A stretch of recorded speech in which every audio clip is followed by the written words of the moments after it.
Bismillah. Assalamualaikum warahmatullahi wabarakatuh. Innal hamdalillah nahmaduhu wa nasta'inuhu wa nastaghfiruh wa na'udzu billahi min shururi anfusina wa sayyiati a'malina. Man yahdihillahu fala mudhillalah wa man yudlilhu fala hadiyalah.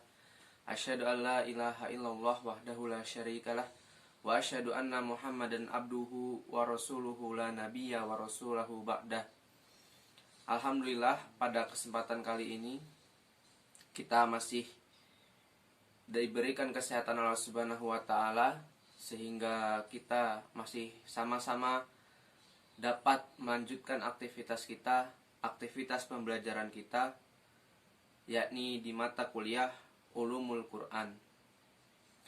Salat dan salam semoga tetap terlimpah curah kepada Nabi kita Muhammad sallallahu alaihi wasallam, kepada keluarganya, sahabatnya, kepada tabi'in, tabi'in, dan semoga kepada kita semua selaku pengikutnya, amin. Pada kesempatan kali ini saya akan mempresentasikan mengenai ayat-ayat, ya, ayat-ayat ghaib yang ada di dalam Al-Quran.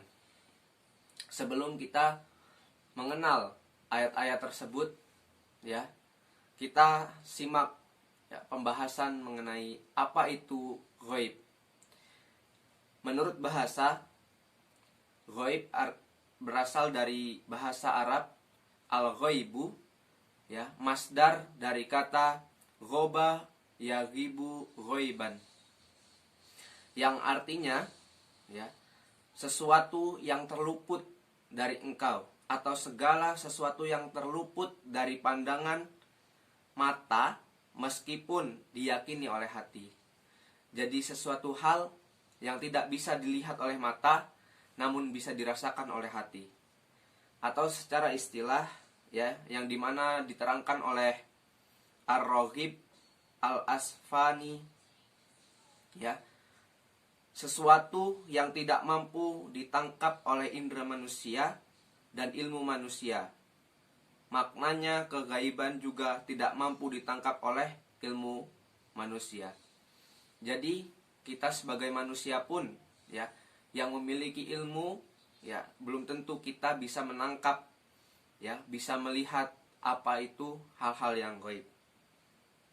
Pengertiannya di dalam Al-Quran, Allah Subhanahu wa taala berfirman dalam Quran surat Al-A'raf ayat 188, yang artinya, dan sekiranya aku mengetahui yang gaib, tentulah aku membuat kebijakan sebanyak-banyaknya dan aku tidak akan ditimpa keburukan.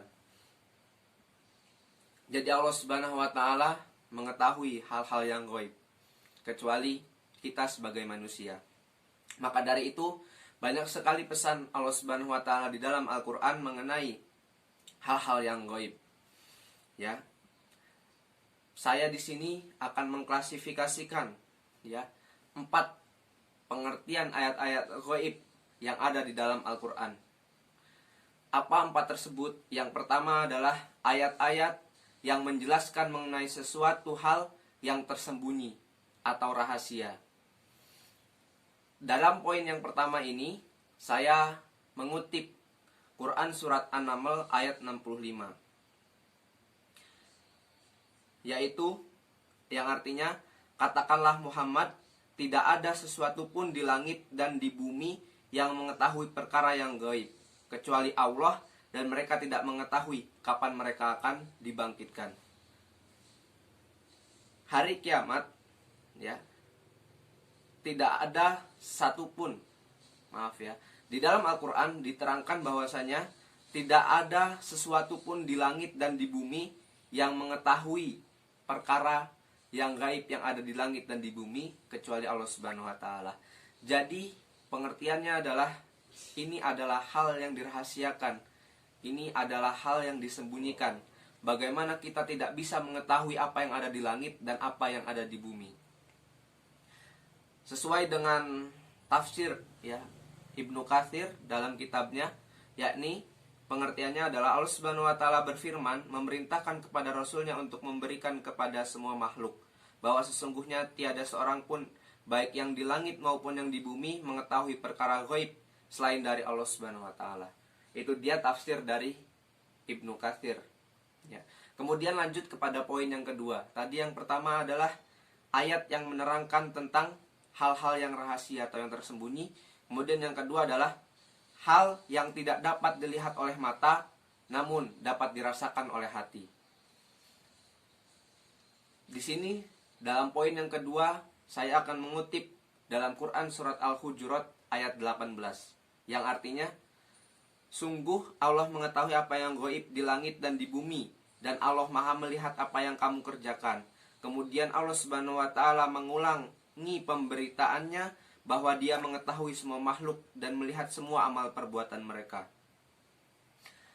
Dari sini kita bisa mengetahui bahwasanya Allah Subhanahu wa ta'ala bisa mengetahui segala perbuatan yang dilakukan oleh makhluk Allah Subhanahu wa ta'ala tanpa terkecuali. Lalu terkadang kita tidak bisa melihat oleh mata kita sendiri apa yang si fulan kerjakan, ya, apa yang beliau kerjakan, apa yang dia kerjakan, teman kita kerjakan, keluarga kita kerjakan. Tapi Allah Subhanahu wa ta'ala maha mengetahui.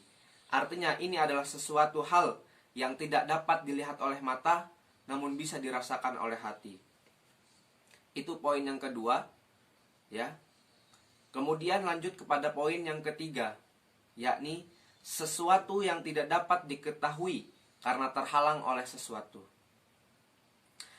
Dalam poin yang ketiga ini, saya akan mengutip ya Quran surat Al-An'am ayat 50, yaitu, katakanlah Muhammad, aku tidak mengatakan kepadamu bahwa perbendaharaan Allah ada padaku, dan aku tidak mengetahui yang gaib, dan aku tidak pula mengatakan kepadamu bahwa aku malaikat. Aku hanya mengikuti apa yang diwahyukan kepadaku. Katakanlah, apakah sama antara orang yang buta dengan orang yang melihat? Apakah kamu tidak memikirkannya? Dalam hal ini, Allah mengutarakan atau mengibaratkan dengan orang yang bisa melihat dan orang yang buta. Maka ada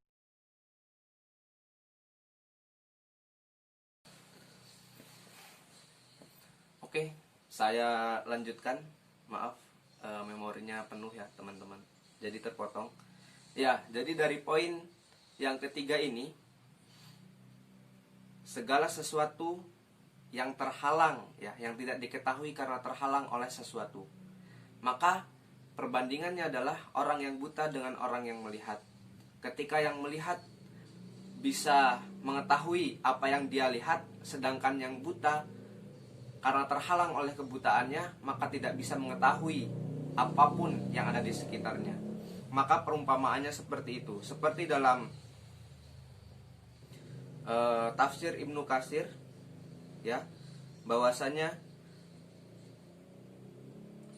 apakah orang yang mengikuti kebenaran dan mendapat petunjuk kepada perkara yang benar sama dengan orang yang sesat darinya dan tidak mau mengikutinya? Ya, adakah orang yang mengetahui bahwa apa yang diturunkan kepadamu dari Tuhanmu itu benar-benar sama dengan orang yang buta? Hanyalah orang-orang yang berakal saja yang dapat mengambil pelajarannya. Kemudian lanjut kepada poin nomor 4, ya, yakni segala sesuatu yang pernah ada atau terjadi dan kita tidak mengalaminya atau menyaksikannya, ya. Dalam poin yang keempat ini, saya akan mengutip Quran surat Hud ayat 49, yakni artinya, itulah sebagian dari berita-berita gaib yang kami wahyukan kepadamu Muhammad. Tidak pernah engkau mengetahuinya dan tidak pula kaummu sebelum ini. Maka bersabarlah, sungguh kesudahan yang baik adalah bagi orang yang bertakwa. Jadi di dalam ayat ini Allah Subhanahu wa ta'ala telah memberikan kabar-kabar gaib, ya, kepada atau wahyu sebelum kaum Muhammad, ya, dan kita tidak mengetahui, ya, apa yang disampaikan oleh Subhanahu wa ta'ala yang sudah terjadi di masa lalu. Ya. Jadi kita hanya mengetahui apa-apa yang diberitakan Allah melalui Al-Qur'an dan tidak mengetahui apa yang sudah diberitakan oleh Allah Subhanahu wa taala kepada umat-umat terdahulu. Maka dari itu, itulah hal yang gaib yang sudah pernah terjadi namun kita tidak mengetahuinya. Kemudian setelah itu ada di dalam hadis ya tentang hal yang gaib. Lumayan menarik ya, di dalam hadis tersebut ya yang diriwayatkan oleh Abdullah bin Umar bahwasanya ia berkata, Nabi Shallallahu alaihi wasallam bersabda, kunci gaib itu ada 5 perkara. Lalu beliau membaca ya Quran surat Luqman yang artinya, sesungguhnya hanya di sisi Allah ilmu tentang hari kiamat, dan Dia yang menurunkan hujan dan mengetahui apa yang ada di dalam rahim, dan tidak ada seorang pun yang dapat mengetahui dengan pasti apa yang akan dikerjakan esok, dan tidak ada seorang pun yang dapat mengetahui di bumi mana dia akan mati. Sungguh Allah Maha mengetahui, Maha mengenal. Hadis riwayat Bukhari nomor 4405 dalam kitab Sahih Bukhari. Dalam kasus ini ada 5 hal gaib yang tidak diketahui oleh kita. Apa saja hal gaib tersebut? Yang pertama adalah turunnya hujan. Manusia hanya bisa memperkirakan cuaca, bahwasanya pada hari sekian, ya jam sekian, di daerah ini akan terjadi hujan, atau di daerah ini akan cerah, ya. Tapi Allah kuasa. Kita hanya bisa memperkirakan, tapi Allah yang mempunyai ketetapan. Jadi bisa jadi ketika kita memperkirakan bahwasanya cuaca akan cerah, ternyata seketika Allah menurunkan hujan. Itulah hal gaib yang tidak kita ketahui, yakni kapan turunnya hujan. Kemudian yang kedua, yakni hari kiamat. Hari kiamat ya tidak ada yang tahu. Bahkan Nabi pun ketika ditanya kapan kiamat, Nabi tidak bisa menjawab karena Nabi tidak tahu. Ya, di dalam hadis Arba'in ya nomor 2 ya, di situ ada pertanyaan kepada Nabi, tetapi Nabi tidak bisa menjawab. Nabi hanya mengetahui tanda-tanda kiamat. Ya. Maka dari itu hari kiamat adalah ilmu gaib yang hanya Allah miliki, dan kita tidak tahu kapan terjadinya kiamat. Kemudian yang ketiga adalah rahim. Ya. Kita tidak mengetahui apa yang ada di dalam rahim.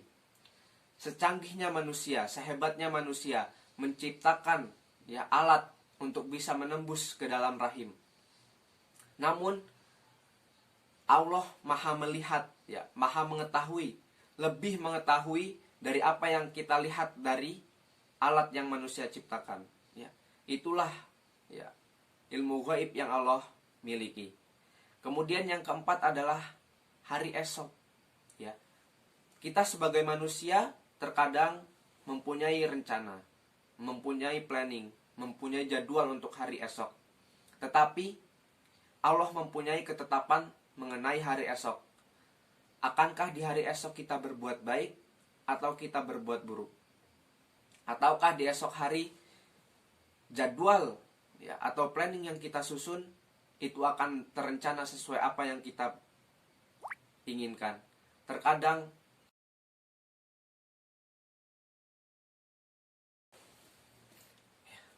maaf ya teman-teman, terpotong lagi karena terkendala memori.